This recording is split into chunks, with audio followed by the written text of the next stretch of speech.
Hello friends, welcome to Kitchen Delites. ഇന്ന് ഞാൻ നമ്മുടെ സദ്യയിലൊക്കെ വിളമ്പുന്ന പാവയ്ക്ക കിച്ചടിയാണ് ഉണ്ടാക്കാൻ പോകുന്നത്. പാവയ്ക്ക കൊണ്ടാണ് ഇത് ഉണ്ടാക്കുന്നത് എന്നുണ്ടെങ്കിലും അധികം കയ്പൊന്നും ഇല്ലാത്ത ഒരു ഡിഷാണിത്. അപ്പോൾ നമുക്കിത് എങ്ങനെയാണ് ഉണ്ടാക്കുന്നതെന്ന് നോക്കാം. ആദ്യം തന്നെ ഒരു പാൻ ചൂടാക്കിയിട്ട് അതിലേക്ക് ഒരു 2 ടേബിൾ സ്പൂണോളം വെളിച്ചെണ്ണ ചേർത്ത് കൊടുക്കുക. വെളിച്ചെണ്ണ ഒന്ന് ചൂടായിട്ട് വരുമ്പോഴത്തേക്കും അതിലേക്ക് ഒരു 5-8 ചുവന്നുള്ളി സ്ലൈസ് ചെയ്തത് ചേർത്ത് കൊടുക്കുക. അതിൻ്റെ കൂടെ തന്നെ ഒരു പച്ചമുളക് ഒന്ന് ചോപ്പ് ചെയ്തത് ചേർത്ത് കൊടുക്കുക. ഇനി ഇതിലേക്ക് തന്നെ ഒരു പാവയ്ക്ക നൈസായിട്ട് സ്ലൈസ് ചെയ്തതാണ് ചേർത്ത് കൊടുക്കുന്നത്. ഈ പാവയ്ക്ക സ്ലൈസ് ചെയ്ത ഉടനെ തന്നെ ഉപ്പ് തിരുമ്മി വെച്ചിരിക്കുന്നതാണ്. ഇനി ഇതൊരു മീഡിയം ഫ്ലെയിമിൽ വെച്ച് നന്നായിട്ട് ബ്രൗൺ കളർ ആവുന്നത് വരെ ഒന്ന് സോട്ട് ചെയ്ത് കൊടുക്കുക. സാധാരണ കിച്ചടി ഉണ്ടാക്കുമ്പോൾ പാവയ്ക്ക എണ്ണയിൽ ഡീപ്പ് ഫ്രൈ ആണ് ചെയ്യുന്നത്. അതിന് പകരമാണ് നമ്മളിങ്ങനെ ചെയ്യുന്നത്. ഇപ്പോൾ ഇതിൻ്റെ കളറൊക്കെ നന്നായി മാറി വന്നിട്ടുണ്ട്. നമ്മളിത് ഇളക്കി നോക്കുമ്പോൾ തന്നെ നമുക്ക് ആ ഒരു വ്യത്യാസം മനസ്സിലാവും. ഒരു ക്രിസ്പി സൗണ്ടൊക്കെ ചെറുതായിട്ട് കേട്ടു തുടങ്ങും. നന്നായിട്ടൊന്ന് കളറ് മാറിക്കഴിഞ്ഞാൽ പിന്നെ ലോ ഫ്ലെയിമിൽ വെച്ചിട്ട് ഇളക്കിയാൽ മതി. ഇല്ലാന്നുണ്ടെങ്കിൽ ചിലപ്പോൾ അത് പെട്ടെന്നങ്ങ് കരിഞ്ഞു പോകാൻ സാധ്യതയുണ്ട്. ഇനി അരപ്പ് തയ്യാറാക്കാം. അതിന് വേണ്ടിയിട്ട് 1/2 കപ്പ് തേങ്ങ, 2-3 ചുവന്നുള്ളി, 1/4 ടീസ്പൂൺ ജീരകം, ഇത്രയാണ് വേണ്ടത്. ഇതിനി നമുക്കൊരു മിക്സിയുടെ ജാറിലോട്ട് ചേർത്ത് കൊടുക്കാം.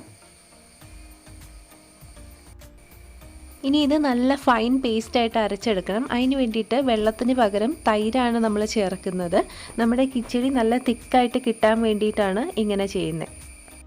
ആദ്യം കുറച്ച് ചേർത്ത് നോക്കിയിട്ട് പിന്നീട് ആവശ്യമുണ്ടെങ്കിൽ വീണ്ടും ചേർത്ത് കൊടുത്ത് നല്ല പേസ്റ്റായിട്ട് അരച്ചെടുക്കുക. ഇതിപ്പോൾ അരച്ചെടുത്തിട്ടുണ്ട്. ഇതിലേക്ക് ഇനി ഒരു 1/4 ടീസ്പൂൺ കടുകും കൂടെ ചേർത്ത് ഒന്നും കൂടി ഒന്ന് കറക്കിയെടുത്തതാണിത്. ഇനി നമ്മൾ വലിയ കുക്കിംഗ് ഒന്നും ചെയ്യുന്നില്ല. നമ്മുടെ വറുത്ത് വെച്ചിരിക്കുന്ന പാവയ്ക്ക ഇതിലേക്ക് ചേർത്ത് കൊടുക്കുക.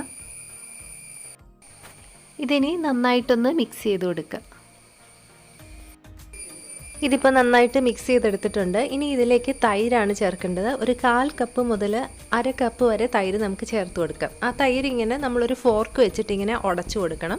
മിക്സിയിലിട്ട് അടിക്കരുത്. മിക്സിയിലിട്ട് അടിച്ചു കഴിഞ്ഞാൽ വല്ലാണ്ടങ്ങ് ലൂസായി പോകും. ഇങ്ങനെ ഉടയ്ക്കുവാണെങ്കിൽ കട്ടയെല്ലാം ഉടയുകയും ചെയ്യും. അതേസമയം തൈര് കുറച്ച് കട്ടിയിലിരിക്കുകയും ചെയ്യും. ഇനി നമുക്കിതിലേക്ക് തൈര് ചേർത്ത് കൊടുക്കാം. എന്തുമാത്രം കട്ടിയിലിരിക്കണം അതൊക്കെ അനുസരിച്ച്, അതേപോലെ തൈരിൻ്റെ പുളി അനുസരിച്ചൊക്കെ നമുക്ക് ചേർത്ത് കൊടുക്കാം. ആദ്യം കുറച്ച് ചേർത്ത് കൊടുത്തതിന് ശേഷം ഒന്ന് മിക്സ് ചെയ്തിട്ട് നോക്കുക. വേണമെന്നുണ്ടെങ്കിൽ വീണ്ടും ചേർത്ത് കൊടുക്കുക. പിന്നെ ഇതിൽ ഉപയോഗിക്കുന്ന തൈര് കുറച്ച് പുളിയുള്ള തൈരായിരിക്കണം. ഒരുപാടല്ല, എന്നാലും തീരെ പുളിയില്ലാത്ത തൈര് ഉപയോഗിക്കാതിരിക്കുന്നതാണ് നല്ലത്. ഇത് നന്നായിട്ട് മിക്സ് ചെയ്ത് കഴിയുമ്പോൾ അതിലേക്ക് ആവശ്യത്തിന് ഉപ്പ് ചേർത്ത് മിക്സ് ചെയ്ത് കൊടുക്കുക.